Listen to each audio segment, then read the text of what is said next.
Welcome to Spooky Southern Storytime. Our tale today comes from New Orleans, and it's one of the most enduring and frightening tales that could be true. It could be not.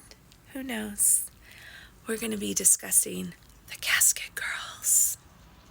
At the beginning of this story, New Orleans was simply a colony. The French officials realized in order for it to thrive, they would need more women, because the men there outnumbered them 4-1. So they reached out to the orphanages of France and had young women brought over on a ship directly to them. In 1728, a new group of women arrived in New Orleans. They were all orphans, but with respectable backgrounds, of course. People noticed, though, how pale and sickly the women looked once they got off of the ship.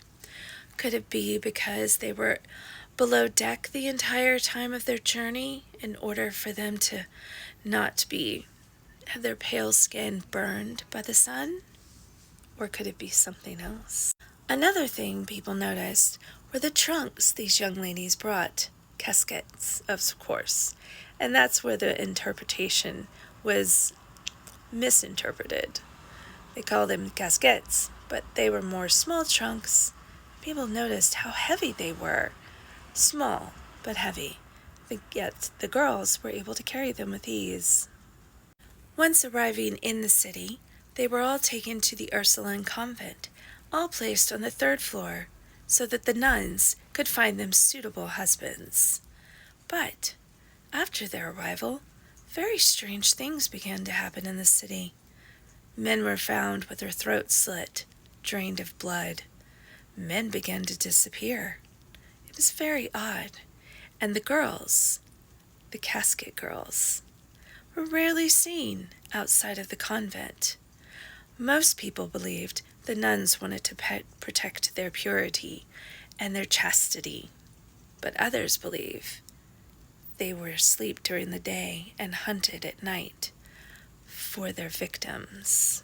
The nuns became suspicious, so one day, when the girls were out, they checked their trunks.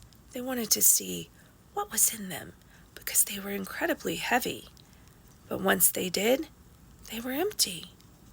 Now, why would the trunks be empty?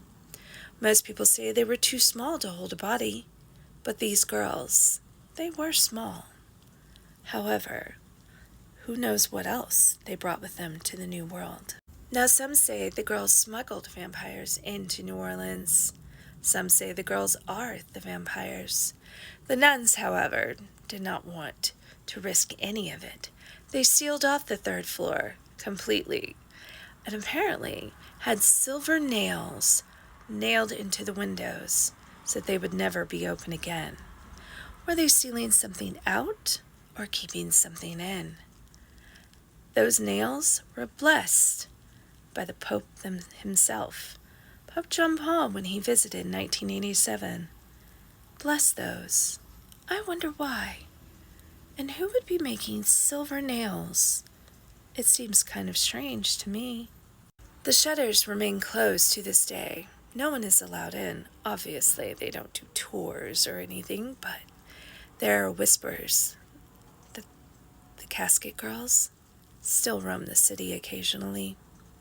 1 or 2 may escape, but some people who walk by the convent at night have witnessed lights moving in the windows.